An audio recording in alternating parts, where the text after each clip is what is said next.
नमस्कार, मैं हूं बबीता चौधरी और एक बार फिर से आप सभी का स्वागत है हमारे यूट्यूब चैनल पे। आज हम बात करेंगे 8th पे कमीशन की लेटेस्ट न्यूज़ क्या है, कि इसके नए फैक्टर क्या है, फिटमेंट फैक्टर क्या है और कब तक इसको लागू किया जा सकता है। तो आगे बढ़ने से पहले मैं आपको बता दूं, यदि आप हमारे चैनल पर नए तो हमारे चैनल को सब्सक्राइब कीजिए और वीडियो को ज़्यादा से ज़्यादा शेयर कीजिए। केंद्रीय कर्मचारियों के लिए अच्छी खबर है कि चर्चा है कि 8वें वेतन आयोग पर बात आगे बढ़ रही है। अगर 8वां वेतन आयोग लागू किया जाता है तो केंद्रीय कर्मचारियों की सैलरी में बड़ा उछाल आएगा। 7th पे कमीशन के तहत कर्मचारियों की बेसिक सैलरी 18,000 रुपये है। सैलरी तय करने में फिटमेंट फैक्टर का बड़ा रोल है। फिटमेंट फैक्टर के आधार पर ही पुरानी बेसिक पे से रिवाइज्ड बेसिक पे की कैलकुलेशन होती है और वेतन आयोग की रिपोर्ट में फिटमेंट फैक्टर एक महत्वपूर्ण सिफारिश है। तो अब हम बात करें कि हमारा 7th पे कमीशन के बाद में किस प्रकार से फिटमेंट फैक्टर कितना बढ़ा है और कितना परसेंट कितना गुना बढ़ा है, जिससे हमारी सैलरी में कितना इजाफा हुआ है। तो 7th पे कमीशन की सिफारिशों में फिटमेंट फैक्टर को 2.57 गुना रखा गया है। इसी के आधार पर केंद्रीय कर्मचारियों की सैलरी रिवाइज की गई है। आंकड़ों को देखें तो 7वें आयोग में सबसे कम सैलरी हाइक मिला था। हालांकि बेसिक सैलरी 18,000 रुपये कर दी गई है। चर्चा है कि 8वें वेतन आयोग में फिटमेंट फैक्टर को बढ़ाकर 3.68 गुना तक रखा जाएगा और ऐसी स्थिति में न्यूनतम वेतन 18,000 रुपये से बढ़ाकर 26,000 रुपये रख दिया जाएगा।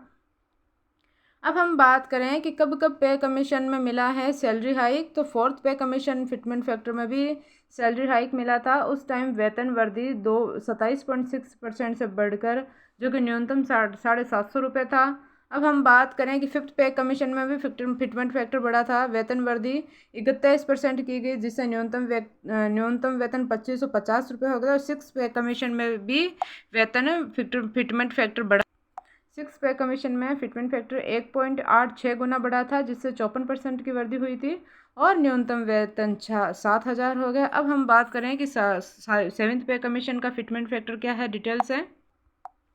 तो देखिए, 7th पे कमीशन का फिटमेंट फैक्टर 2.57 गुना बढ़ा है, यानी कि वेतन वृद्धि 14.29% की हुई है, जिससे न्यूनतम वेतन 18,000 रुपये हो गया। और 8th पे कमीशन में कितना बढ़ेगा, कब बढ़ेगा और न्यूनतम वेतन कितना होगा, इसके बारे में अभी हम डिटेल से बात करेंगे। तो क्या हमारे सबसे पहले सवाल ये है कि क्या 8th पे कमीशन 2024 में लागू होगा। तो क्या 8वें वेतन आयोग आएगा, तो सबसे बड़ा ये सवाल है कि 8th पे कमीशन आएगा या भी नहीं। इसे लेकर दो अलग अलग चर्चा है। सरकारी सूत्रों की माने तो सरकार अब अगले पे कमीशन पर विचार नहीं करेगी। वहीं एक्सपर्ट्स का मानना है कि ऐसा करना संभव नहीं है। अभी एक सिस्टम बना है, उस सिस्टम को अचानक से खत्म नहीं किया जा सकता। दूसरी बड़ी वजह है कि 8वें वेतन आयोग के आने में अभी वक्त है, लेकिन वेतन आयोग की टाइमलाइन 1 जनवरी 2026 से लागू हो सकती है। ऐसे में अभी काफ़ी वक्त है, यानी कि अभी 2024 चल रहा है और 2026 में जब ये लागू होगा तो हमारे पास कम से कम अभी 1.5 साल पड़ा है। और कुछ लोग कह रहे हैं कि पे कमीशन को ख़त्म किया जाएगा, तो इसे सरकार अचानक से ख़त्म नहीं कर सकती, एक व्यवस्था है। तो अगर इसको सरकार हटाएगी तो इसकी जगह दूसरी व्यवस्था लेके आएगी, दूसरा कोई सिस्टम रखेगी। अब हम बात करते हैं कि पे मैट्रिक्स पर कितनी सैलरी बढ़ेगी। तो पे लेवल मैट्रिक्स 1 से केंद्रीय कर्मचारियों की न्यूनतम सैलरी 26,000 से शुरू हो सकती है।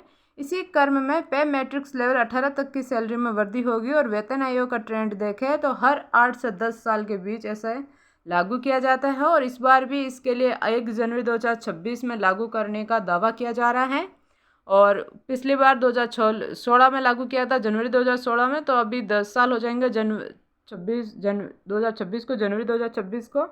और आप सभी का ये न्यूनतम सैलरी बड़ी होने वाली है। तो इस वीडियो को ज़्यादा से ज़्यादा लाइक कीजिए और शेयर कीजिए ताकि सभी तक ये खुशखबरी पहुंच सके। और इसी तरीके की और वीडियो जानने के लिए हमारे चैनल को सब्सक्राइब कीजिए और बेल आइकन को ज़रूर दबाएं ताकि आने वाले वीडियो का नोटिफिकेशन सबसे पहले आप तक पहुँचे। धन्यवाद।